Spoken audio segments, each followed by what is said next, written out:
जी जनाब, हमने कल क्या शुरू किया था बच्चों? ये को सॉल्व करने को कहा था आपको। एग्जाम्पल 4.2,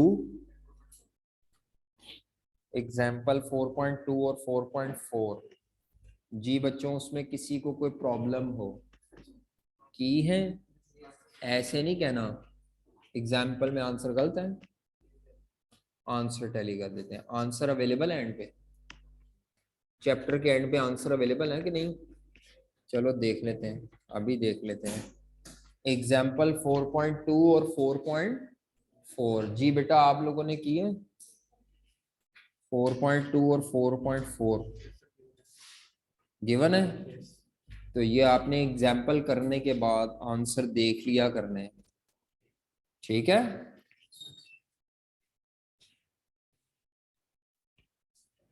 किसी बच्चे का कोई मसला हो तो पूछ सकता है।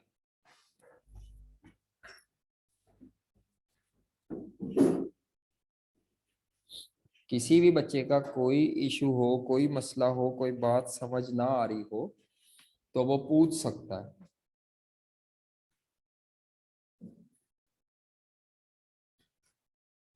जी बच्चे, हमने ओवरहेड्स का चैप्टर स्टार्ट किया था।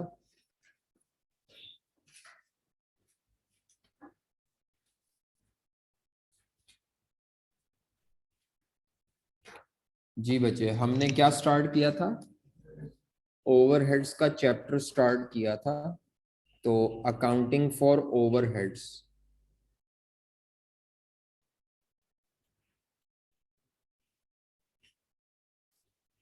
Accounting for overheads. हमने कहा था ओवरहेड्स से क्या मुराद है? ओवरहेड्स क्या होते हैं जी भाईजान? कहाँ के? हाँ जी, फैक्ट्री के। भाईजान, उन्हें ऑफिस बॉय को तो भेजिएगा जरा प्लीज। ओहो सॉरी, ऑनलाइन वालों को भी मिला लें बीच में, उन्होंने रह जाना है।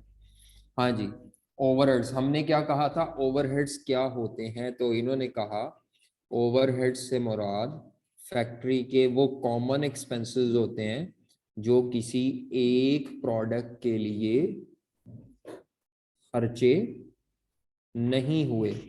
फैक्ट्री के कॉमन एक्सपेंसेस होते हैं।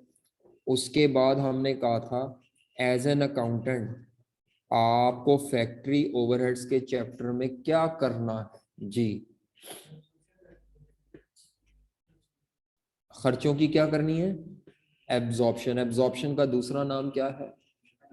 एलोकेशन। हमें ओवरहेड्स को डिफरेंट प्रोडक्ट्स में या डिपार्टमेंट्स में कॉमन एक्सपेंसेस को तकसीम करना है, हमें डिस्ट्रीब्यूशन करनी है, हमें अपोर्शनमेंट करनी है, हमें एब्जॉर्प्शन करनी है, ओवरहेड्स की डिस्ट्रीब्यूशन करनी है सादा जबान में इस पूरे चैप्टर में। उसके बाद हमने कहा था डिस्ट्रीब्यूट करने के लिए जो सिस्टम यूज होता है, डिस्ट्रीब्यूशन का जो सिस्टम है उसका नाम क्या था? एब्जॉर्प्शन कॉस्टिंग सिस्टम था। तो एब्जॉर्प्शन कॉस्टिंग सिस्टम एक ऐसा सिस्टम है जो ओवरहेड्स को डिस्ट्रीब्यूट करने के लिए इस्तेमाल होता है। हाँ जी, एब्जॉर्प्शन कॉस्टिंग के तहत कितने सब सिस्टम है? दो। दो मेन है, वैसे एक्चुअली तीन बन जाते हैं फिर ये। आइंदा से वो आपने कहना है एब्जॉर्प्शन कॉस्टिंग में तीन सिस्टम हो गए। Single rate system, departmental rate system, वो मल्टीपल में डिपार्टमेंटल रेट सिस्टम, और एक्टिविटी बेस्ड कॉस्टिंग का रेट सिस्टम। बेटा उसे चाय का कहिएगा और साथ उसको बीच में निशानदार डाल दो, ठीक है? चाय का मतलब है दूध पत्ती सही तरह से पका के, पतली ना ले आए। अच्छा, तो एब्जॉर्प्शन कॉस्टिंग में सिंगल रेट, हंसते हो यार मेरी चाय, सिंगल रेट, डिपार्टमेंटल रेट, और तीसरा क्या है? Activity based. Single rate system और डिपार्टमेंटल और एक्टिविटी बेस्ड, मैंने कहा था इनका मकसद ओवरहेड्स को प्रोडक्ट्स में या कहीं पे भी डिस्ट्रीब्यूट करना होता है। तो सिंगल रेट सिस्टम में पूरी फैक्ट्री का एक एफओएच का एब्जॉर्प्शन रेट होता है। पूरी फैक्ट्री का क्या होता है? एक एफओएच एब्जॉर्प्शन रेट होता है। तो हमने ये कहा था कि सिंगल रेट सिस्टम के अंदर आपको 3 काम करने पड़ते हैं। कितने काम? 3 या 3 पॉइंट्स हैं। Start of accounting period, start of accounting period मैं जानबूझ के रिवाइज कर रहा हूँ ताकि जो बच्चे नए आए हैं वो मिल जाए और बाकी बच्चे जो हैं उनको समझ आ जाए। अगर कोई मिस था या वो मुझे रोक लेंगे, ये बता दें। ड्यूरिंग अकाउंटिंग पीरियड और एंड ऑफ अकाउंटिंग पीरियड, ये 3 याद रखने हैं। इधर भी ऐसे ही ये 3 होंगे, start of accounting period, during, and, इधर भी ऐसे ही होगा। समझ आ रही है आपको? तो start of accounting period, during accounting period और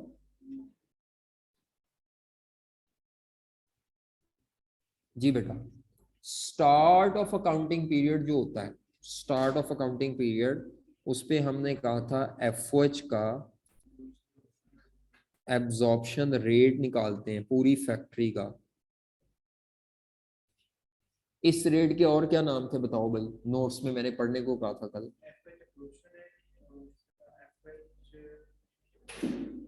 जी देखो नोट्स में चेक करो क्या नाम थे। सफा नंबर 88 के, पता नहीं। एफओएच एब्जॉर्प्शन रेट था, अप्लाइड रेट था, प्लांट वाइड रेट था, ब्लैंकेट रेट था, फैक्ट्री और एफओएच अप्लाइड, कई नाम थे इसके। ठीक है, तो ये एफओएच एब्जॉर्प्शन रेट निकालने का फॉर्मूला क्या था जी बेटी, आप बताओ प्लीज।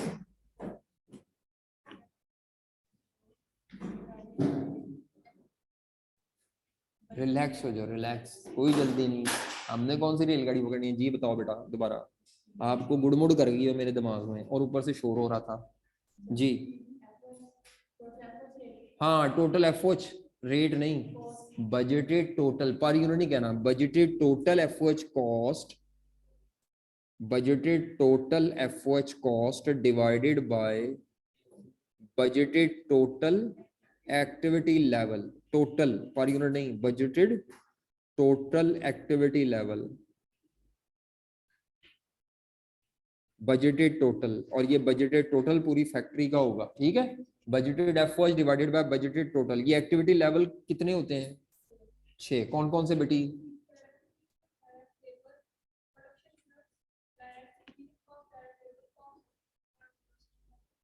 दोबारा बताएं, आप 2-3 रिपीट कर गई हैं उसी में ही। नहीं, पहला डायरेक्ट मटेरियल नहीं था जी। नहीं, डायरेक्ट मटेरियल और डायरेक्ट मटेरियल को सेम है। हाँ, इसका मतलब है पहली थी प्रोडक्शन यूनिट्स, मैं तो तरतीब अपनी वो रट्टा लगाता हूँ, डायरेक्ट लेबर आवर्स नहीं बताया आपने।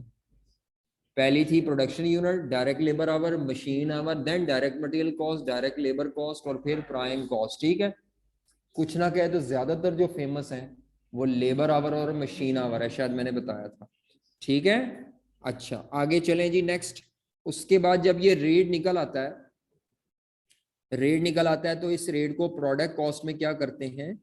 एब्जॉर्ब करते हैं। तो एफओएच को प्रोडक्ट कॉस्ट में डिवाइड करके लिखा जाता है प्रोडक्शन कॉस्ट में। तो जब आप उसको डिवाइड करके लिखते हैं तो हमने कहा था तब ये फॉर्मूला इस्तेमाल होता है। डिवाइड करने को कहते हैं एफओएच एब्जॉर्ब या डिवाइडेड को। तो इसका फॉर्मूला था मेरा ख्याल है एफओएच का रेट जो ये निकाला है आपने, एफओएच का absorption rate into actual activity level performed, actual activity level perform during the period. मसलन अगर यहाँ पर बेस मशीन आवर थी तो इस मशीन आवर एक्चुअल लेके उसकी मदद से एफओएच एब्जॉर्ब होंगे। उसके बाद ये जो एफओएच एब्जॉर्ब आते हैं आखिर में जब साल एंड होता है तो आपने कुछ खर्चे जो बिल शिल है वो कैश में पे करते हैं। जितने खर्चे हम कैश में पे कर रहे होते हैं उसको कहते हैं एक्चुअल एफओएच। क्या बोलते हैं उसको? एक्चुअल एफओएच से मुराद वो तमाम फैक्ट्री के एक्सपेंसेस हैं जो कि कैश में पे किए जा रहे हैं अदर देन डायरेक्ट मटेरियल और डायरेक्ट लेबर। लेकिन हमने जो during the period production cost में रिकॉर्ड किए वो एक्चुअल नहीं थे, वो एब्जॉर्ब थे।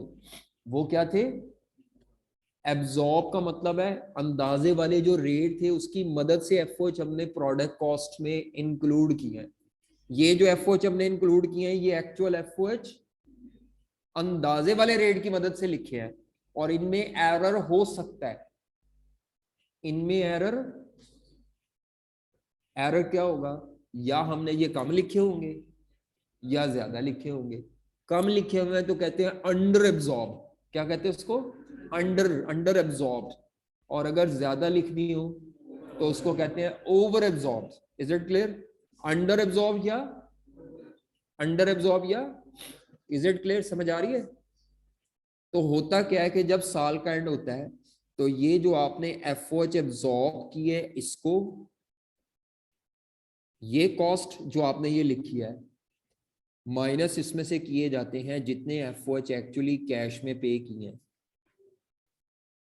इन दोनों का फर्क निकालना है, उस फर्क को बोलते हैं एफ ओ एच का वेरियंस। क्या कहते हैं उसको, variance. Variance means difference. Variance का क्या मतलब होता है, तो साल के एंड पे सारी अकाउंटिंग दोबारा नहीं करते बल्कि जितना फर्क होता है एब्जॉर्ब में और जो एक्चुअल एफओएच में जितने आपने कैश में दिए हैं वो वेरियंस एडजस्ट करते हैं प्रोडक्शन कॉस्ट में। ठीक है, उस वेरियंस को क्या बोलते हैं, एफओएच वेरियंस। या वो अंडर एब्जॉर्ब होगा या वो, अंडर एब्जॉर्ब का मतलब होता है एब्जॉर्ब कम लिखे थे साल के दौरान, खर्चे ज्यादा कैश में पे हुआ है। ओवर एब्जॉर्ब का मतलब होता है हमने साल के दौरान जो प्रोडक्शन कॉस्ट में डिवाइड करके एफओएच लिखे हैं वो ज्यादा लिखने, असल से इतने खर्चे थे कैश देते ही कोई नहीं। इज इट क्लियर, कैश में खर्चे इतने नहीं थे लेकिन हमने रिकॉर्ड ज्यादा कर लिए। कैश में खर्चे ज्यादा थे लेकिन हमने रिकॉर्ड कम किए। तो रिकॉर्ड किए कम ज्यादा वो एब्जॉर्ब है, कम किए या ज्यादा किए वही एब्जॉर्ब वाले हैं जो रिकॉर्ड किए हैं। तो कम किए तो अंडर एब्जॉर्ब, ज्यादा कर लिए तो ओवर एब्जॉर्ब। अंडर एब्जॉर्ब कब पता चलेगा, एब्जॉर्ब 18,000 है, एक्चुअल 20,000 है। एक्चुअल 20,000 कैश पे किया खर्चे और हमने रिकॉर्ड कितने किए, तो 2,000 अंडर एब्जॉर्ब। एक्चुअल 20,000 है और हमने जो एब्जॉर्ब कर लिए रेट की मदद से वो 22,000 रुपए के, इसको क्या बोलते हैं, क्या मेरी बात समझ आ रही है। रेट कब निकलता है एफओएच का, साल के शुरू में अंदाजे वाले बजटेड डाटे से निकलता है। तो जब रेट एस्टिमेटेड डाटे से निकलता है तो एब्जॉर्ब रेट की मदद से जब निकलेगा तो इसमें थोड़ी एरर होगी, थोड़ी क्या होगी, एरर। ऑल्दो हमने कैपेसिटी एक्चुअल लिया है लेकिन क्योंकि ये रेट एक्चुअल नहीं है इसीलिए ये जो एब्जॉर्ब अमाउंट आएगी इसमें एरर होगी। और उस एरर को कैंसल आउट करना है, उस एरर को नलीफाई करना है, उस एरर को रिमूव करना है। कब करना है रिमूव, तो जब आपने एरर को रिमूव करना है तो वो जो एरर आएगा उसको, डिफरेंस को क्या बोलेंगे, एफओएच वेरिएंस। ठीक है, बास टीचर ये फॉर्मूला उल्टा भी लिखवाते हैं, दोनों में से जो मर्जी शक्ल इस्तेमाल कर लें काबिल कबूल है, हमारी कॉस्ट में कोई मसला नहीं। एफओएच एक्चुअल कॉस्ट को पहले लिख देते हैं, मेरे नोट्स में भी कभी पहले लिखा होगा कभी बाद में लिखा होगा, तो परेशान नहीं होना कि सर ने तो फॉर्मूला ही गलत लिखा है। मैं फॉर्मूले गलत प्लस माइनस के साइन को अहमियत नहीं दे रहा, मैं अहमियत दे रहा हूँ एब्जॉर्ब, चाहे पहले लिखे हुए हैं चाहे बाद में लिखे हैं।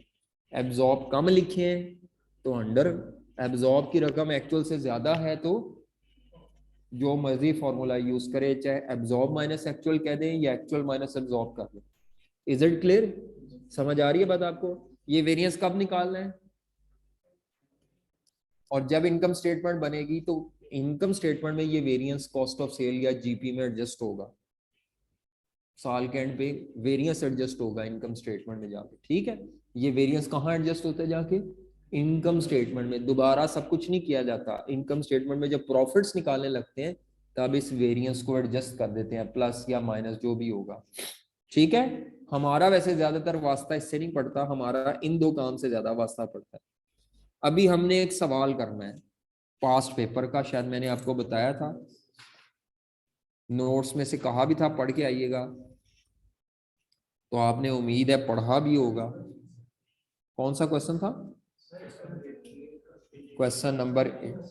जी जी बिल्कुल पूछे क्वेश्चन।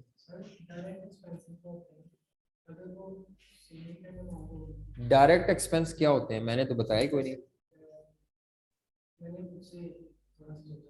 अच्छा,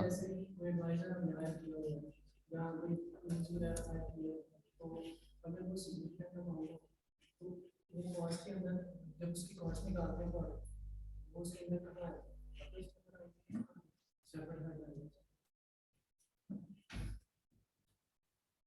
मुझे आपका वो एक्सपेंस समझ नहीं आया कि वो क्या है।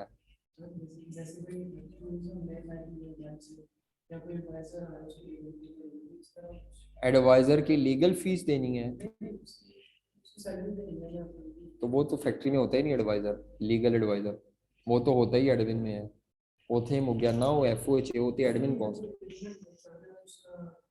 उसको चलाने के लिए कोई बंदा है चलो यूनिट चलाने के लिए वो प्रोडक्ट बना रहा है बंदा, तो फिर वो एफ ओ एच में आएगा।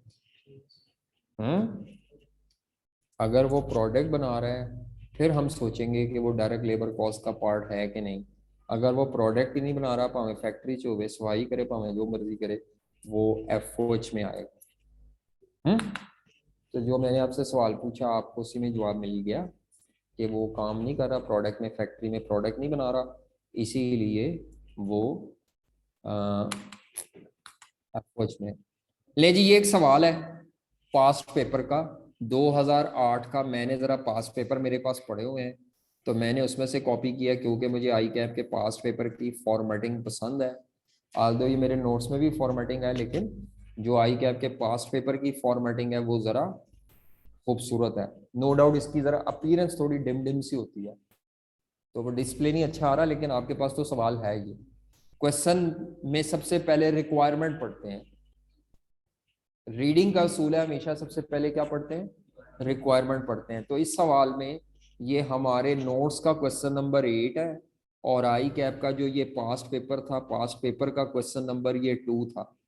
स्प्रिंग 2008 क्वेश्चन नंबर 2 बेटा। कहता है explain the treatment of under absorb over absorb. ये ट्रीटमेंट बताना है। अंडर एब्जॉर्ब ओवर एब्जॉर्ब का ट्रीटमेंट क्या होता है, तो सबसे पहले तो आप बताएंगे अंडर एब्जॉर्ब होता क्या है। तो आप कहेंगे when FOH absorb are less than the actual FOH cost it is known as।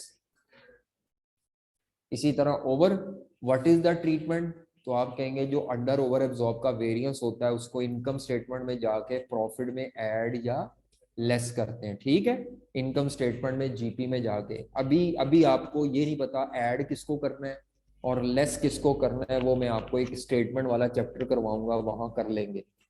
इसीलिए अभी आप इस चीज की टेंशन ना लें कि सर ने ये तो बताया नहीं कि वो अंडर को ऐड करना है कि ओवर को ऐड करना है। ठीक है, समझ आ रही है। अच्छा, वो कहता है अंडर ओवर एब्जॉर्ब आने की 3 रीजंस क्या हैं। अंडर ओवर एब्जॉर्ब आने की 3 रीजन क्या है, या तो हमारे एब्जॉर्प्शन रेट में फ्लॉ था, या दूसरी वजह ये थी कि हमने जो रेट के लिए बेस एज्यूम की हुई थी वो बेस हमने गलत एस्टिमेट कर ली थी। तीसरी ये थी, 3 वजूहात कौन सी होती हैं, आपका जो रेट होता है उसके ऊपर खर्चे थे ना एफओएच के, नीचे एक्टिविटी लेवल थी बजटेड, या बजटेड एफओएच गलत थे हमसे, या बजटेड एक्टिविटी गलत थी, या एक्चुअल एक्टिविटी कम ज्यादा परफॉर्म की, या एक्चुअल खर्चे कम ज्यादा हो गए। यानी 4 रीजंस हैं। पहली, या बजटेड गलत थे, या एक्चुअल बहुत ज्यादा खर्चे हो गए इन्फ्लेशन की वजह से, या बजटेड एक्टिविटी लेवल गलत था एस्टिमेट हुआ, या एक्चुअल हमारे बजट से बहुत कम या बहुत ज्यादा परफॉर्म हो गया, बड़ी अच्छी तरह से हमने काम कर लिया, तो वो अंडर ओवर एब्जॉर्ब आना है। यानी ये जो रेट की चीज बेस है ना, रेट में जो चीजें इनकी वजह से, बजटेड फिगर और एक्चुअल फिगर में फर्क की वजह से,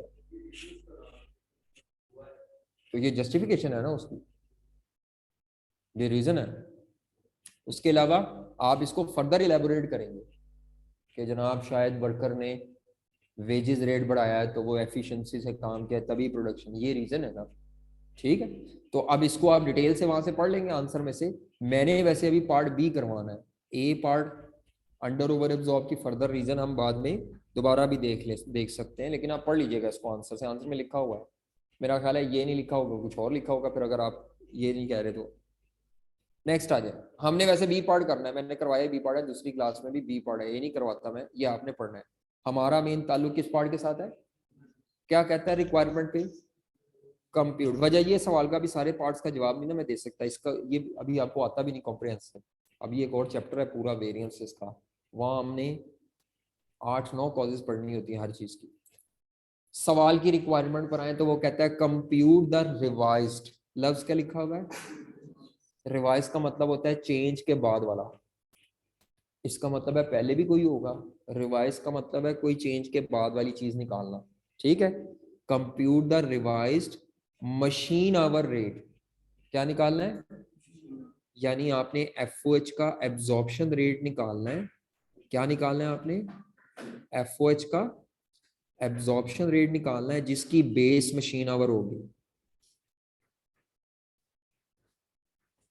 जिसकी बेस क्या होगी, ये इसका ये मतलब है। मशीन आवर रेट का मतलब होता है एफओएच का एब्जॉर्प्शन रेट निकालना है बेटा, छोड़ दे इसको, ये खिलौना जी। एफओएच का एब्जॉर्प्शन रेट निकालना है जिसकी बेस क्या है, मशीन आवर। क्या फॉर्मूला होगा इसका, budgeted total FOH cost divided by base में बजटेड टोटल मशीन आवर्स, ठीक है।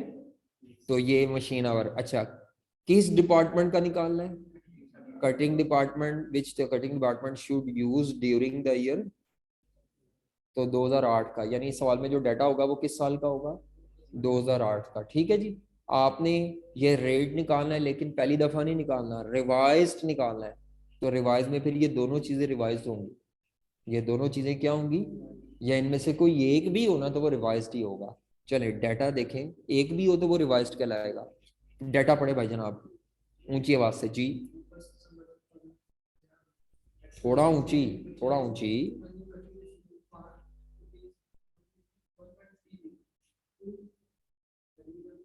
ऑगमेंट, जी सवाल में कहता है ऑन 1 दिसंबर जिया टेक्सटाइल इदारे का नाम है, उसने एक नई कटिंग मशीन परचेज की, आपको पता है नई मशीन एक्सपेंस है कि एसेट है, न्यू मशीन परचेज किया तो ये एसेट है, ये एफओएच में नहीं आता, एसेट की कॉस्ट है। कितने की परचेज की है, 13 लाख की। टू ऑगमेंट, ऑगमेंट कहते हैं सपोर्ट करने को, बढ़ाने को, इंक्रीज करने को। To augment the capacity of 5 existing machine, इस इदारे के पास पहले कितनी मशीन हैं, ये एक नई मशीन परचेज कर रहे हैं, पहले कितनी थी 5, ये एक नई परचेज कर रहे हैं ताकि इदारे की कैपेसिटी, कटिंग डिपार्टमेंट में कैपेसिटी क्या हो जाए, बढ़ जाए। तो अब नई मशीनें मिला के टोटल कितनी हो जाएंगी, 6, 5 पुरानी और एक नई, 6 मशीन्स। आगे वो क्या कहता है,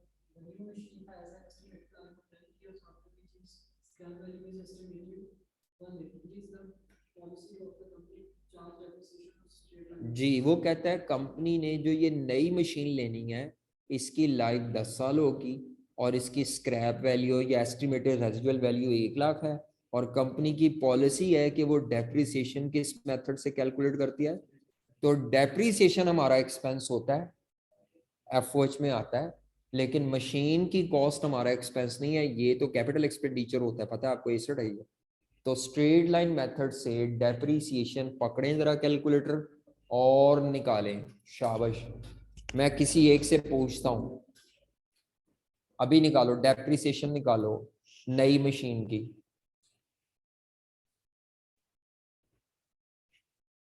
जी कितनी है, जी यही है 120 है, 120, 120 cost of the machine minus estimated scrap या रेजिडुअल वैल्यू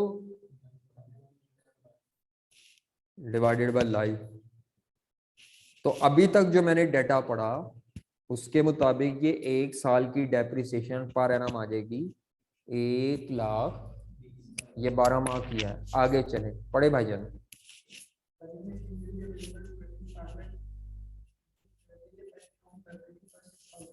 बस एक एक लाइन पढ़ते हैं और उसको पहले हजम करते हैं, ऐसे नहीं पढ़ते। ये सवाल रीडिंग नहीं है कि आपने, वो तारे जमीन पे एक मूवी है इंडिया में आमिर खान की, देखी है आपने, उसको देखें जाके, उसमें एक बच्चा है वो अपनी टीचर के सामने सबक पढ़ता है, तो वैसे नहीं सबक पढ़ना कि ना टीचर ਨੂੰ समझ आए थे ना आप समझ आए हैं, क्या कहते हैं, मूवीज देखा करें ना, ताकि आपको पता चले दुनिया में क्या हो रहा है। चलें, एक लाइन पढ़नी है, उसको एब्जॉर्ब करना है।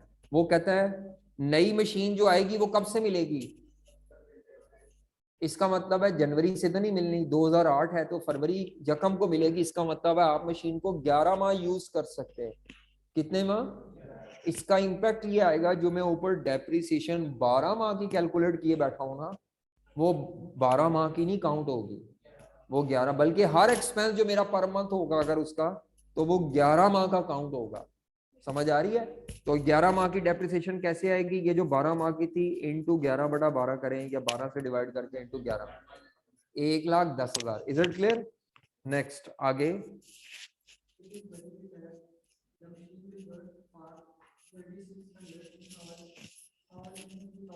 बस बजटेड मशीन के आवर्स दे दिए हैं, बजटेड आवर। उसने कहा है कि 2008 में जो नई मशीन है, ये सारा डाटा नई मशीन का चल रहा है, नई मशीन कितने घंटे काम करेगी, तो ये मशीन के घंटे दे दिए हैं आपको, ठीक है। और उसने मशीन के घंटे चाहिए कहाँ, ये जो रेट है इसके नीचे चाहिए होंगे। तो वो कहता है जी मशीन 2600 घंटे काम करेगी, लेकिन आगे भी कुछ बताया हुआ है जी।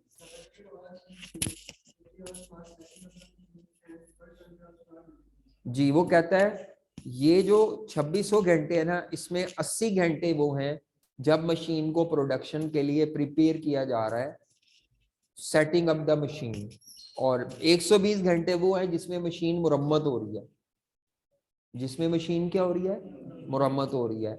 अब ये जो 80 घंटे और ये 120 घंटे है ना, एक्चुअली इनको देने का मकसद वो ये बताना चाह रहा होता है कि इसमें से productive non productive machine our को अलहदा किया जाए। जब मशीन मेंटेन हो रही होती है ना, तो कंफर्म है वो मशीन उस वक्त प्रोडक्शन नहीं करी। ये जो मेंटेनेंस वाला टाइम है, ये मशीन का कौन सा टाइम होगा, नॉन प्रोडक्टिव। कौन सा? और ये बात हमारे लिए आज पहली और आखिरी दफा बता रहा हूं कि हमने जो ये नीचे रेट के नीचे मशीन आवर लेने हैं ना, वो प्रोडक्टिव लेने होते हैं। क्या लेने होते हैं? अभी सवाल में आगे पढ़ के भी आपको पता चल जाएगा कि प्रोडक्टिव लेने हैं। क्या लेने हैं? प्रोडक्टिव का मतलब वो वाली मशीन आवर लेने हैं जो जब प्रोडक्ट बना रही है मशीन, इधर उधर का टाइम जो है वो काउंट नहीं करना। तो उसने कहा भाई ये जो 2600 है, इसके अंदर 120 घंटों की मेंटेनेंस है, ये 80 घंटे डिबेटेबल है। ये मैंने दूसरी क्लास में भी बताया था कि कुछ टीचर कहते हैं कि मशीन को प्रिपेयर करने का टाइम, लेबर का नहीं, मशीन को प्रिपेयर करने का जो सेटअप टाइम है वो प्रोडक्टिव है। कुछ टीचर कहते हैं कि नॉन प्रोडक्टिव है। आई कैप भी इसमें दोनों ट्रीटमेंट लेके चलता है, आप प्रोडक्टिव भी कह सकते हैं और उसको नॉन प्रोडक्टिव। अभी नीचे जाके सवाल में ये आपको कंफर्म हो जाएगा कि एग्जामिनर ने इसको प्रोडक्टिव के तौर पे लिया हुआ है। किसके तौर पे? आगे क्लियर हो जाएगा किस डाटे से, वो जो पुरानी 5 मशीनों का डाटा है ना, वहां से हिंट मिल रहा है। अगर आप में से कोई बच्चा इसको नॉन प्रोडक्टिव टाइम लाए, सेटअप का मतलब है preparation of the machine for next batch, अगला बैच बनाने के लिए मशीन को तैयार किया जाता है, उसमें डाइयाँ चेंज की जाती हैं, उसको साफ सुफ किया जाता है, वो उसके अलावा और उसमें मटेरियल वगैरह ऐड किया जाता है, तो प्रोडक्शन लाइन होती है प्रॉपर। तो नॉन प्रोडक्टिव भी कह सकते हैं, कुछ टीचर इसको नॉन प्रोडक्टिव कहते हैं, कुछ इसको क्या कहते हैं, दोनों ट्रीटमेंट मिलते हैं।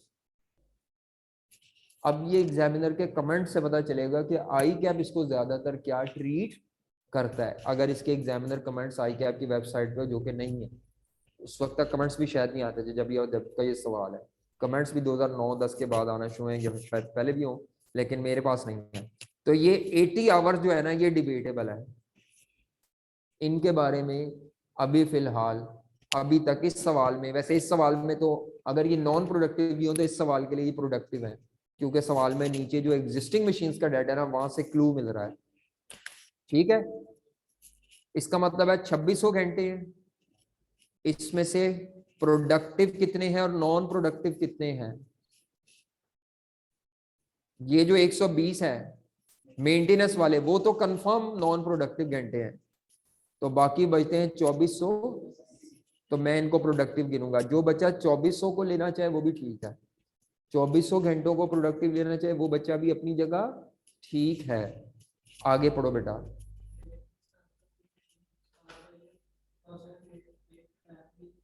हाँ जी, नई मशीन के ये खर्चे हैं जी 2008 के पूरे के साल के जी, बताएं जी।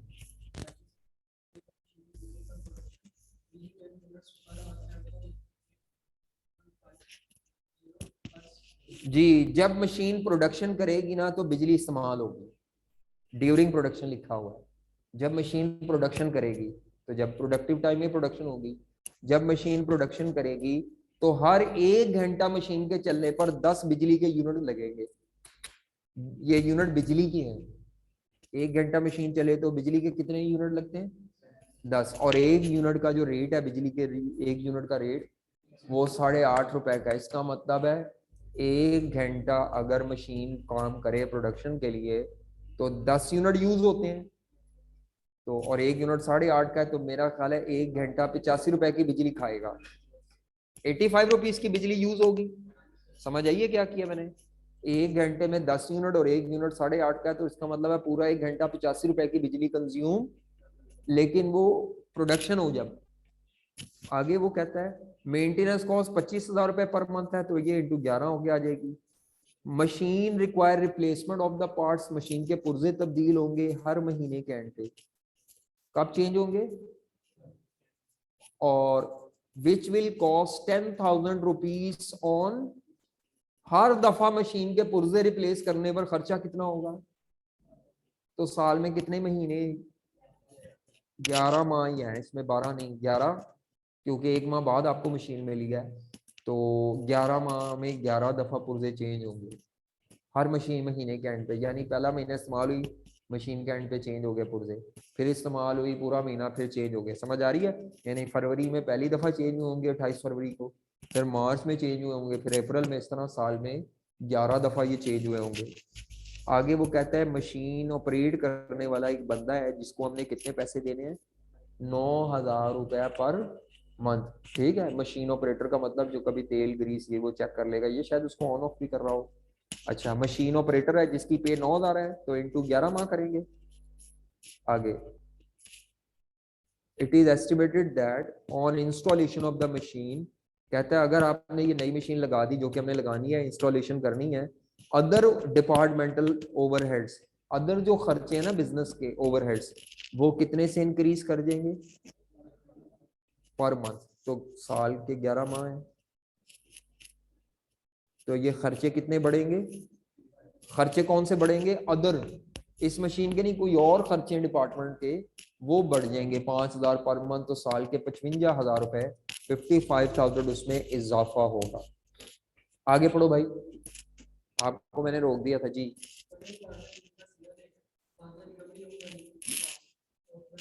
जी, cutting department single rate use करता है। कौन सा? इसका मतलब है पुरानी 5 मशीनों का खर्चा जमा छठी मशीन का खर्चा। तो budgeted FOH of 6 machine divided by budgeted machine hours of 6 machine. 5 का लैदा, 1 का लैदा नहीं करना, 6 की 6 मशीन को इकट्ठा उसने क्या करना है। आगे बेटा पढ़ो।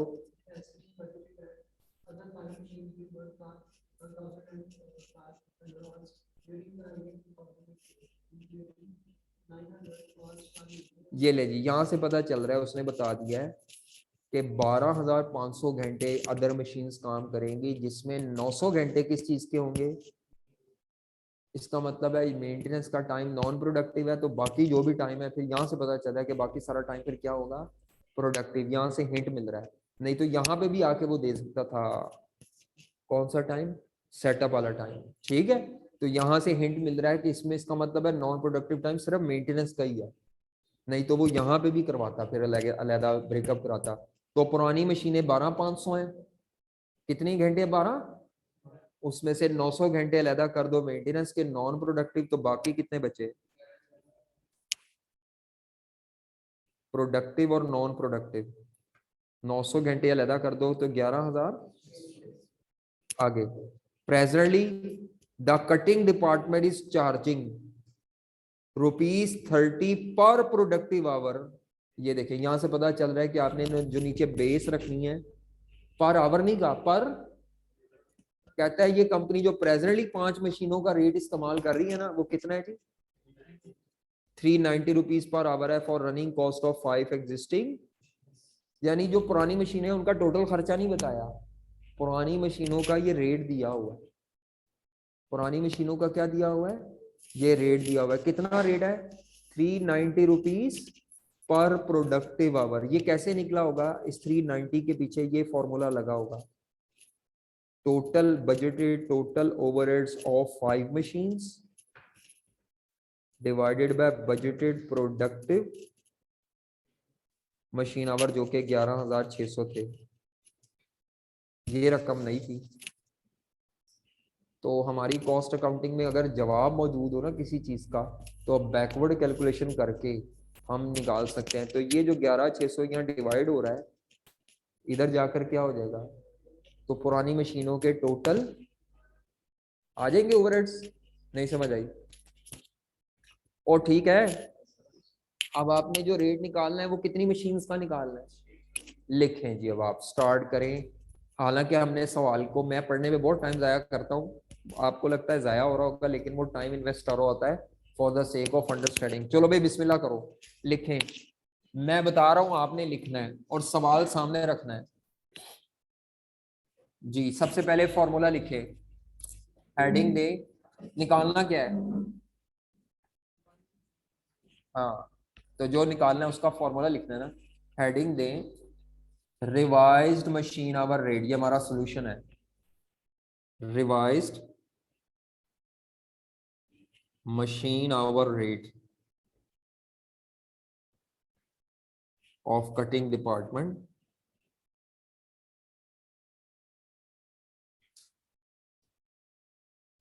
revised machine hour rate of cutting department। और बेटा इसको मैं सादा जबान में क्या बोल रहा हूँ, FOH रेट बेस्ड ऑन, आइंदा मैं ये नाम बार बार नहीं बताऊंगा, मैं एक ही दफा बता दिया कि मशीन आवर रेट का मतलब क्या होता है। लिखें जी फॉर्मूला इसका,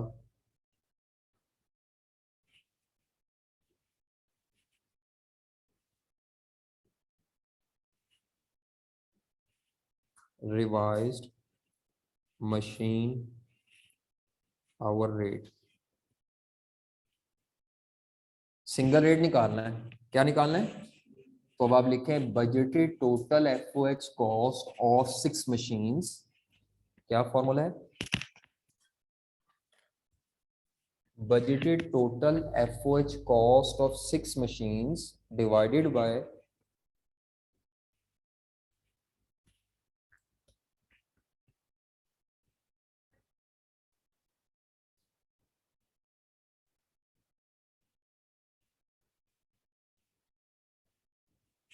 budgeted total FOH cost of 6 machines divided by budgeted total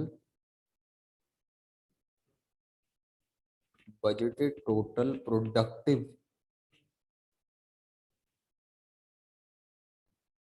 machine hours of कितनी machines, 6 machines। फॉर्मूला तो वही चल रहा है, बस अब 6 मशीनों का मैंने बीच में स्टोरी डाल दी है। पहले 5 मशीनें थी, अब कितनी है, 6। तो ऊपर FOH कॉस्ट रुपीज में होगी और नीचे जो ये मशीन आवर है ये रुपीज में।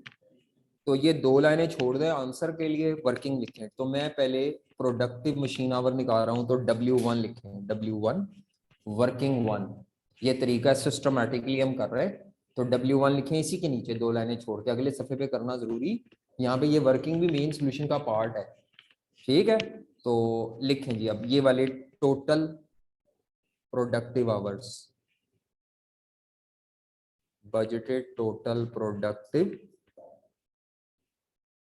मशीन आवर्स, एडिंग है,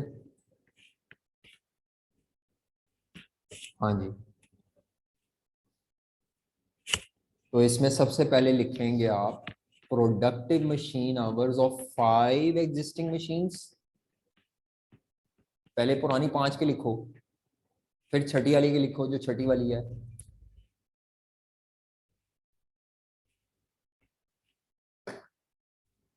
आपने सवाल का डेटा भी सामने रखना है जो मैंने पढ़ा था ये जो भी, ताकि आप बिल्कुल इधर मोहताज ना हो, को थोड़ा खुद भी लिखें। पुरानी 5 मशीनों के घंटे मैंने कितने निकाले थे प्रोडक्टिव वाले? वैसे तो 12,500 दिए हुए थे, उसमें ये 900 माइनस करके कितने निकाले थे? 11,600। तो लिखे यहाँ पर एग्जिस्टिंग 5 मशीन्स के प्रोडक्टिव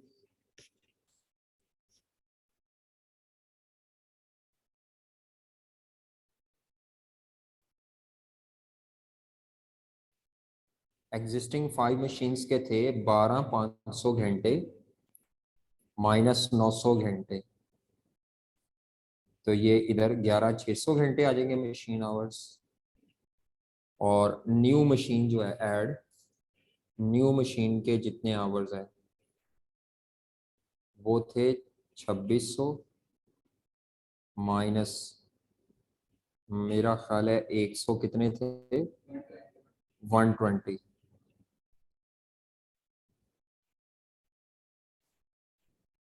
टू फोर टोटल कर ले।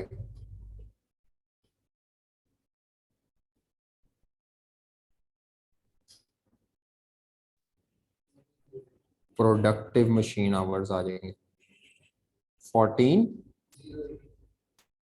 ये ले जी, जाके बॉटम पे लिखते हैं जरा, चले।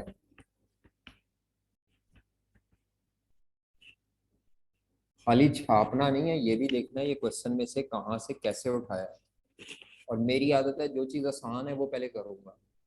ऊपर वाली एफ ओ एच के खर्चे बहुत ज़्यादा थे ना, सारे जमा करने 8-10 हैं, बल्कि ये सारे बुलेट्स थे ही ऊपर सारे एग्जिस्टिंग मशीन के। ओ सॉरी, एग्जिस्टिंग कह रहा हूँ, नहीं वो तो खर्चे बहुत ज़्यादा है, तो मैंने इसीलिए पहले ये W1 ये कर लिया। अब W2 बिल्कुल ऐसे ही, पुरानी मशीन के खर्चे प्लस क्या करूँगा, नई मशीन के खर्चे। तो लिखे हेडिंग ने W2 वर्किंग टू,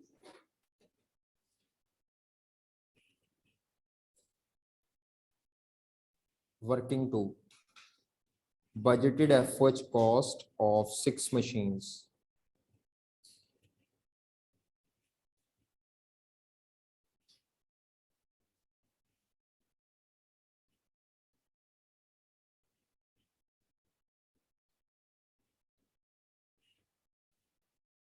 हाँ जी, इसमें सबसे पहले लिखेंगे FOH cost of 5 existing machines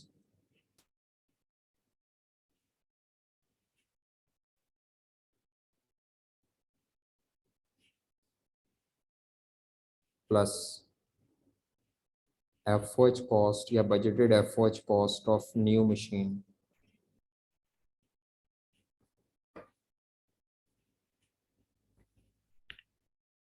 जी जनाब, पुरानी मशीन का हाँ 390 रुपए का पर आवर रेट दिया हुआ था।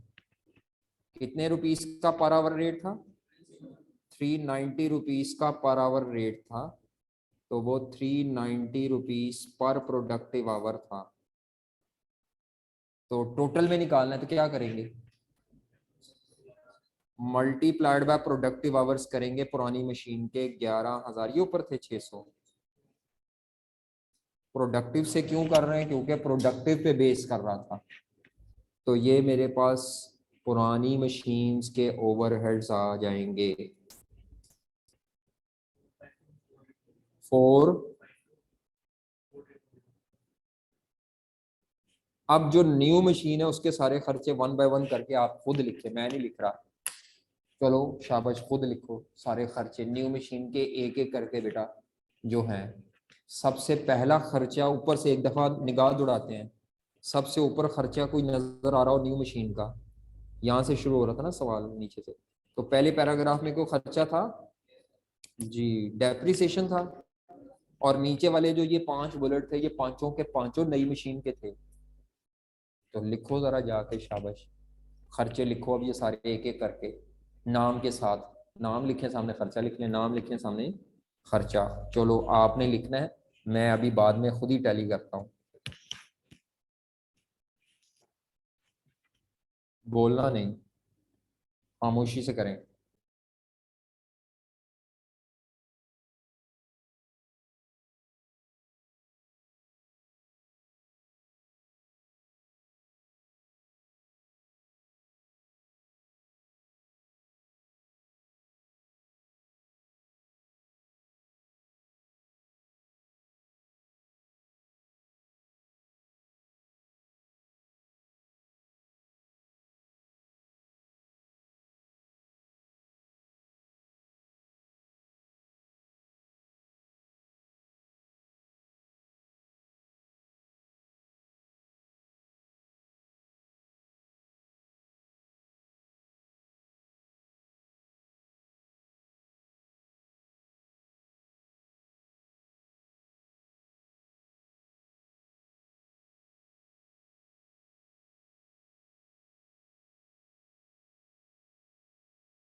जी बेटा, समझ आ रहा है कैसे डेटा प्लग इन करना है।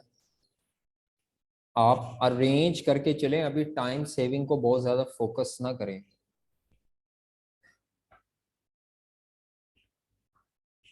Structured approach. जी, तो सबसे पहले जो एक्सपेंस, मैं वैसे पहले नाम लिखता हूँ, बाद में एक ही दफा कैलकुलेटर पकड़ता हूँ। तो सबसे पहला एक्सपेंस जो आना है वो डेप्रीसिएशन एक्सपेंस है न्यू मशीन का। फिर इलेक्ट्रिसिटी का बिल है या इलेक्ट्रिसिटी एक्सपेंस है। अच्छा जी, उसके अलावा मेंटेनेंस कॉस्ट है। जी, कॉस्ट ऑफ मेंटेनेंस है और पार्ट्स रिप्लेसमेंट है जी।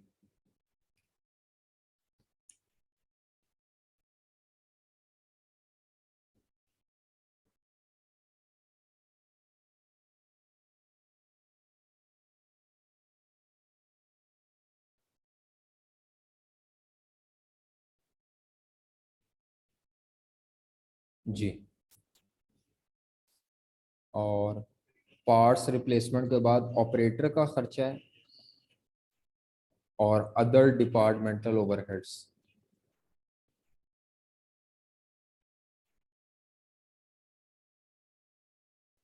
मशीन का जो ऑपरेटर है उसको पैसे देने हैं और अदर डिपार्टमेंटल ओवरहेड्स। तो डेप्रिसिएशन जो आपने ऊपर कैलकुलेटर पे निकाली थी वो यहाँ प्रोसेस शो कर देते हैं। 10 साल है, इंटू 11/12 कितना आता है? 1 लाख। इलेक्ट्रिसिटी का एक यूनिट 8.5 रुपए का है। 10 यूनिट 1 घंटे में लगने हैं। तो मैं प्रोडक्टिव आवर्स काउंट करूंगा मशीन के, क्योंकि उसने लिखा हुआ है प्रोडक्शन के लिए जितना टाइम है ना उस पर बिजली लगनी है जी। 2:1 उसने लिखा हुआ है, जब प्रोडक्शन करेंगे तो बिजली ड्यूरिंग द प्रोडक्शन। ना लिखा होता फिर टोटल भी ले सकते थे। मेंटेनेंस कॉस्ट 99,000 आएगी कि कितनी आएगी? 99,000। 275। Parts replacement cost 110,000। अच्छा, ये 99 है और ये 5,000 पर मंथ थी। तो लें जी, टोटल कर लें 1000, तो ये आ जाएंगे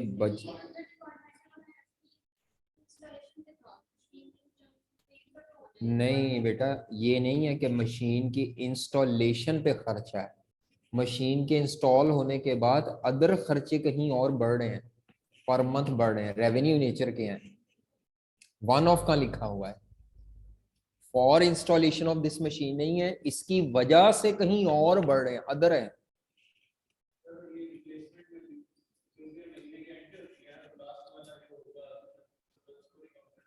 क्यों?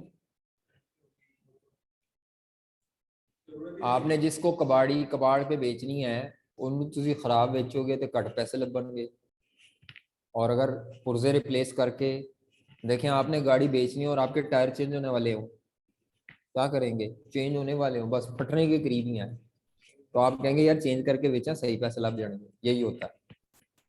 ठीक है, एक जनरल एजम्पशन ये है कि जब आप चीज बेचने लगते हैं उससे पहले उसको एक दफा पप्पू जरूर करते हैं।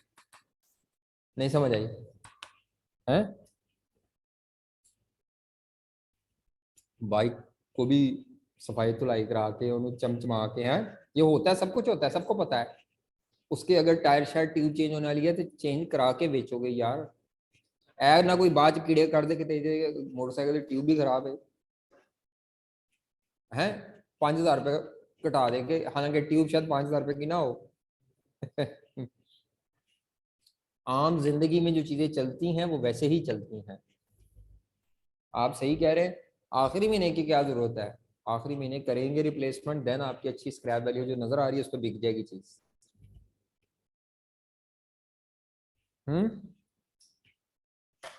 नहीं समझ आई? चलो भाई टोटल करो बच्चों,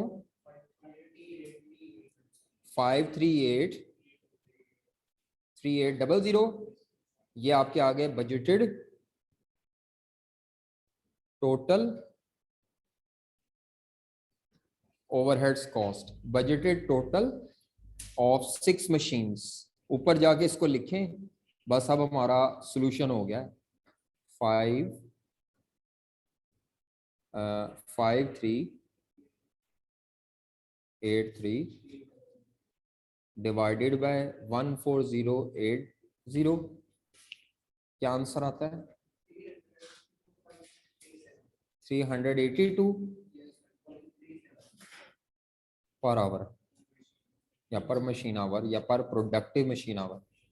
यानी अगर मशीन 1 घंटा प्रोडक्शन पे काम करेगी तो इतने ओवरहेड कॉस्ट हम रिकॉर्ड करेंगे वो कटिंग डिपार्टमेंट में। ठीक है, 6 मशीनों की, 6 मशीनों की। ठीक है, सवाल मुश्किल तो नहीं था लेकिन कहानी थी, और हमने आराम आराम से किया, हालांकि इतना टाइम लगाना नहीं चाहिए, लेकिन क्योंकि पहला सवाल था और मैं हमेशा सवाल ऐसे ही करूंगा, टेबल फॉर्म में, टेबल फॉर्म में करना है, ताकि एग्जामिनर को भी पता चले कि आपने क्या किया है, गलती पकड़ना भी उसके लिए आसान हो। जब वो गलती नहीं पकड़ सकता देन वो क्रॉस पूरा करता है, और जब वो गलती पकड़ सकता है कि यार इसकी तो इस पॉइंट में गलती है, चलो इसके काट लूं बाकी के दे दूं। जब आप उसको सिर्फ ये शो करके आएंगे ना कि बाकी तो पहेली है, वो चेक करेगा ये इसने कैसे निकाला है, यार इतना टाइम नहीं है उसके पास, इतने तो पैसे नहीं देता आएगा उसको, जितनी आप उसको डिटेल, मतलब डिटेल का मतलब इतनी भी डिटेल नहीं, बात सीधे कैलकुलेटर पे होने वाली है। जैसे ये सारी जो पर मंथ इंटू 11 करना था, अब ये सारी शो करना वहां पे जरूरी पेपर में अभी कर दें, आप अभी अपनी आदत बनाएं, ताकि आपको पता चले बाद में घर जाके कि मैंने कैसे निकाला था। बाद में आहिस्ता आहिस्ता फिर ये जो एक एक लाइन की कैलकुलेशन है ना, जो सीधी सीधी इंटू महीने करने हैं, ये आप कैलकुलेटर पे करके डायरेक्ट आंसर लिखें, टाइम बड़ा जरूरी होगा वहां पे। जितना टाइम कॉम्प्रोमाइज करेंगे एक आधा सवाल छूट जाएगा, कि ऐसा खूबसूरत सोल्यूशन करूं मैं कि एग्जामिनर अश अश कर उठे, तो ना उन्हें अश अश करना है, तो ना वो पेपर में टॉप होना है, वो एक सवाल से थोड़ी टॉप होना है, पूरा पेपर देखा जाता है, इसीलिए आपने पूरे पेपर को टच करना है। आ जाए जी आगे, डिपार्टमेंटल रेट सिस्टम। अभी हम तकरीबन 10 मिनट और लगाएंगे, 45 पे क्लास खत्म करेंगे, फिर आप नमाज वगैरह पढ़ ले जी। डिपार्टमेंटल रेट सिस्टम पर आ जाए, सिंगल रेट का और कोई सवाल नहीं है। हाँ इस दफा आया है सिंगल रेट में से, लेकिन मैं लेटेस्ट टाइम का पेपर रिवीजन में कराता हूँ क्लास में, तो लेटेस्ट अटेम्प्ट का पेपर अभी आपने बिल्कुल नहीं देखना, ठीक है बेटा। लेटेस्ट अटेम्प्ट का पेपर अभी नहीं करना, वो रिवीजन क्लास के लिए छोड़े 2022 ऑटम का। तो डिपार्टमेंटल रेट सिस्टम पर आ जाएं, इस पर आ जाएं। हाँ जी, डिपार्टमेंटल रेट सिस्टम ले जी, सुन लेंगे गौर से पहले और अलर्ट रहना है, सोना नहीं। ये जो सिंगल रेट सिस्टम था, इसका फॉर्मूला क्या था? एफओएच रेट का जी। सिंगल रेट सिस्टम में एफओएच के रेट का फॉर्मूला क्या था? Budgeted total FOH cost divided by budgeted total, मिसाल के तौर पर हम ले लेते हैं बजटेड टोटल लेबर आवर्स। क्या ले लेते हैं? बजटेड टोटल लेबर आवर्स, ठीक है। अच्छा, तो जो लोग ये सिंगल रेट सिस्टम जो इदारे ये फॉलो करते हैं, उनका आर्ग्यूमेंट क्या होता है कि जनाब ये सिंपल बड़ा है, इसके लिए आपको बहुत ज्यादा डाटा कंपाइल करने की जरूरत नहीं, आपको ज्यादा स्टाफ नहीं चाहिए, एक ही बंदा आपकी ये रेट निकाल कर, रेट को यूज करके वेरिएंस निकाल के सारे काम बड़े आराम से एक्शन तरीके से परफॉर्म कर सकता है। Simplicity is the key for single rate system. लेकिन जो डिपार्टमेंटल रेट सिस्टम वाले हैं वो इसको क्रिटिसाइज करते हैं। सिंगल रेट सिस्टम को क्या करते हैं? वो क्रिटिसाइज करने के लिए आर्ग्यूमेंट्स क्या देते हैं? वो कहते हैं जनाब जब आप ऊपर टोटल एफओएच रख के नीचे बजटेड टोटल लेबर आवर लेते हैं, तो आप समझ रहे हैं कि पूरी फैक्ट्री में सिर्फ लेबर ही काम कर रही है, सारा काम लेबर से ही होता है। और आजकल के मॉडर्न इन्वायरमेंट में ऐसा नहीं है, पूरी फैक्ट्री में डिफरेंट डिपार्टमेंट्स होते हैं। क्या होते हैं? Different departments. कुछ डिपार्टमेंट होते हैं जहां वाकई काम लेबर हाथ से करती है, पुर्जे जोड़ने जुड़ने का काम असेंबली कहते हैं। कुछ डिपार्टमेंट ऐसे होते हैं जहां काम होता ही मशीनों के जरिए। किसके जरिए? यानी एक ही फैक्ट्री है, कुछ डिपार्टमेंट में काम लेबर के जरिए हो रहा है, कुछ डिपार्टमेंट में काम कहां से हो रहा है? जब आप पूरी फैक्ट्री के लिए बेस लेबर आवर लेते हैं ना, तो ये तो उनके साथ ज्यादती है जिन डिपार्टमेंट में काम लेबर के जरिए हो ही नहीं रहा। ये तो आप इनएक्यूरेट रेट निकाल रहे हैं। Budgeted total FOH divided by budgeted total labour our लेना गलत है, क्योंकि फैक्ट्री में सारे डिपार्टमेंट लेबर आवर्स के थ्रू एक्सप्लेन नहीं हो सकते। सारे डिपार्टमेंट में काम लेबर हाथ से परफॉर्म नहीं करी। कुछ ऐसे डिपार्टमेंट हैं जहां काम मशीनों से होता है, जैसे कटिंग डिपार्टमेंट है, वहां कटर होते हैं, उनसे लकड़ी की या चाहे लोहा या चाहे कपड़ा भी, गारमेंट्स भी बनने हैं तो कटर होता है। हम तो घरों में कैंची से काट रहे होते हैं ना 2 कमीजें, और उन्होंने इतना थान रखा होते हैं, इतने समझ लो 100-200 या 500-600 जो ड्रेस बनने ना एक दफा, उनका कपड़ा एक ही दफा में उन्होंने जोड़ के लेयर लगा के ऊपर कटर पैटर्न रख के काट देना, और सारी शलवार कमीजों का पैटर्न काट जाएगा, बाद में दर्जी सिएगा बैग में। बस नहीं समझ आई आपको ये बात? जीन्स भी ऐसे ही होता है। जीन्स का कपड़ा जब जीन्स सील रही होती है तो एक एक जीन का कपड़ा थोड़ी काटा जाता है, जीन्स की पैंट वगैरह वो रखते हैं कपड़ा, जो भी जीन्स की कपड़े की शक्ल होती है, कट्ठा कटर होता है प्रॉपर। वो कटर एक खास किस्म का कटर होता है, वो ऐसे उसके ऊपर आपका जो टेबल सी होती है उसके ऊपर वो प्रॉपर चौड़ा सा कटर होता है, वो आम कैंची वाला कटर नहीं होता हमारा, और वो मूवेबल होता है कटर। तो ये छोटा है भी, इससे भी ज्यादा बड़े बड़े कटर मौजूद हैं। तो जब आप कटर से काट रहे हैं तो ये क्या है? लेबर इंटेंसिव काम, लेबर कर रही है, नहीं मशीन। इसको कहते हैं मशीन इंटेंसिव काम, मशीन इंटेंसिव डिपार्टमेंट, या दूसरा कौन से हैं? Labour intensive department. तो फैक्ट्री में 2 तरह के डिपार्टमेंट्स होते हैं बच्चों, लेबर इंटेंसिव और मशीन इंटेंसिव। क्या फर्क है दोनों में? हाँ, मशीन इंटेंसिव में लेबर इस्तेमाल होगी लेकिन ज्यादा काम मशीनों के जरिए होता है। लेबर इंटेंसिव में ज्यादा काम लेबर हाथ से करती है, मशीनें अगर इस्तेमाल भी होती हैं तो थोड़ी बहुत। ये नहीं मैं कह रहा बिल्कुल नहीं होती, नहीं, मेजर काम मशीनों से हो रहा है या मेजर काम किससे हो रहा है? तो सिंगल रेट तो यही फ्लॉप हो गया ना कि पहले होता था वो दौर जब पुराना हाथ की मेहनत वाला दौर था, हाथ से कमाने वाला अल्लाह का दोस्त है, ये वाली बात होती थी। टेक्नोलॉजी कम थी, काम ही हाथ से सब करते थे। बिल्कुल ये बात सही थी। और अभी भी बात तो अभी भी ये वैलिड है। सॉरी गलत है, मैं गलत बोल गया हूँ। बात तो ये अभी भी वैलिड है, लेकिन वो ये है कि हाथ से जो काम करने का टाइम और हाथ से करने की वजह वो हाथ में औजार आ गए, मशीनें आ गई हैं। काम तो अभी भी हाथ से ही हो रहा है, लेकिन with the help of machines आपकी स्पीड, एक्यूरेसी, टाइम, आपकी प्रोडक्शन का क्या हो गया, डिक्रीज हो गया है। मेरी बात आपको समझ, हाँ टाइम डिक्रीज हुआ है। मेरी बात समझ आ रही है आपको? तो लेबर इंटेंसिव और दूसरे कौन से डिपार्टमेंट होते हैं बच्चों? मशीन इंटेंसिव में ज्यादा काम किसके जरिए होता है? लेबर इंटेंसिव में काम।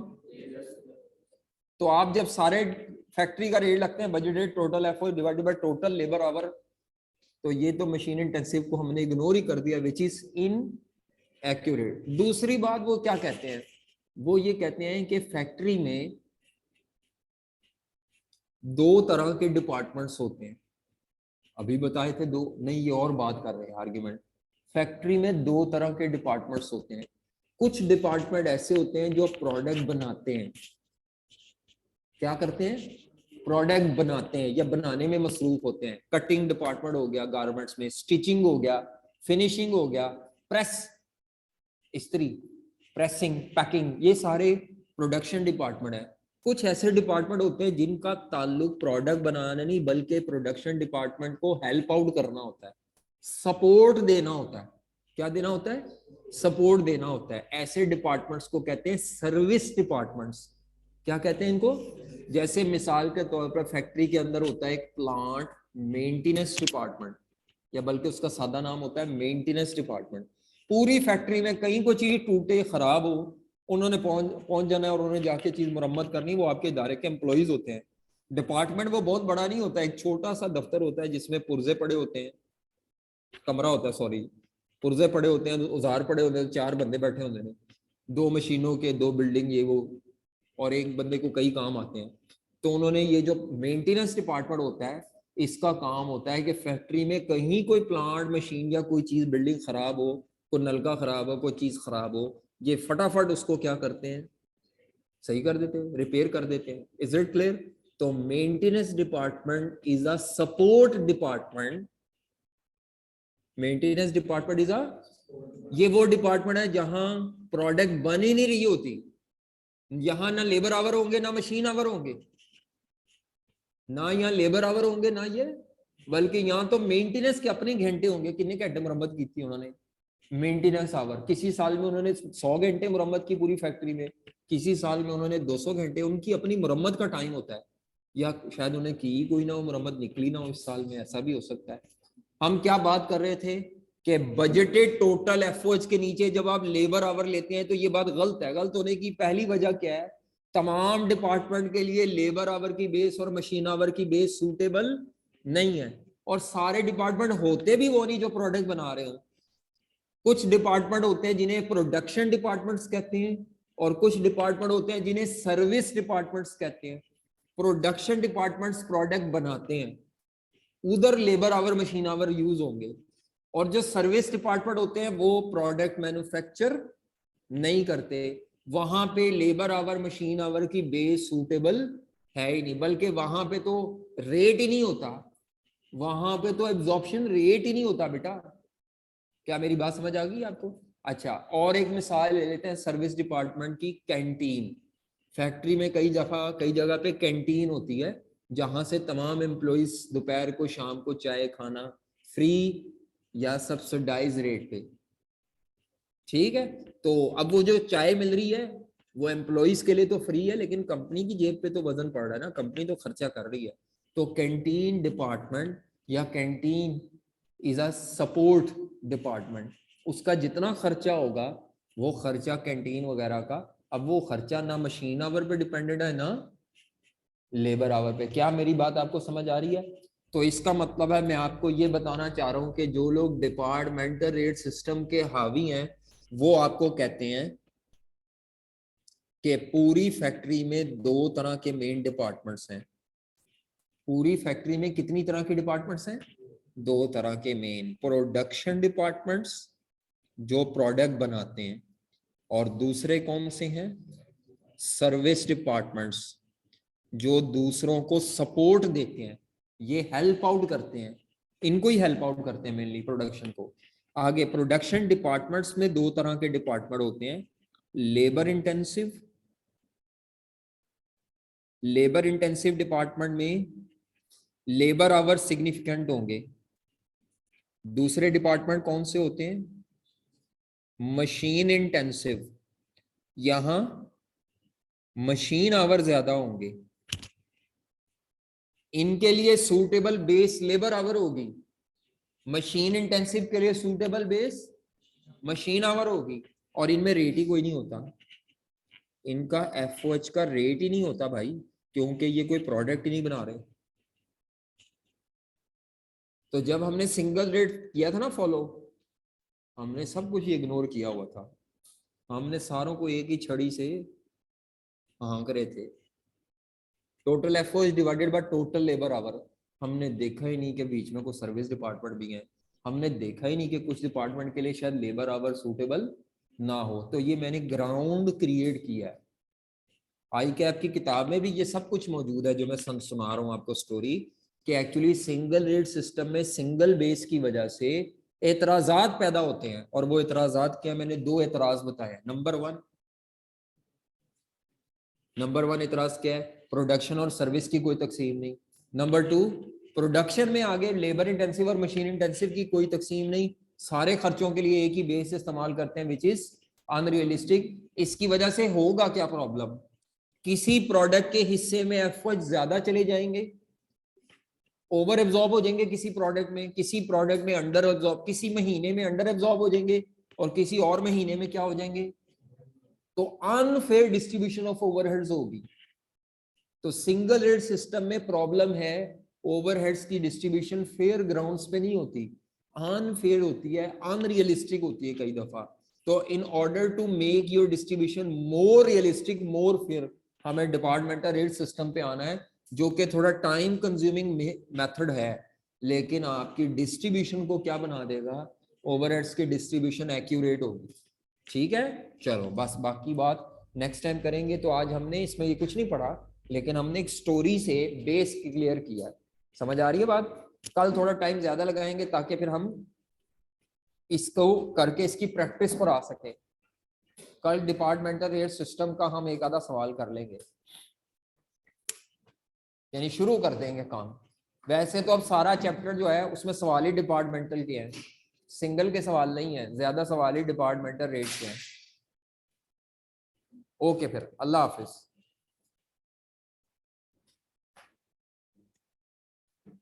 किसी ने कोई पूछना हो तो मैं बैठा हूं, जल्दी से पूछ सकते हैं, कोई सवाल पूछना हो।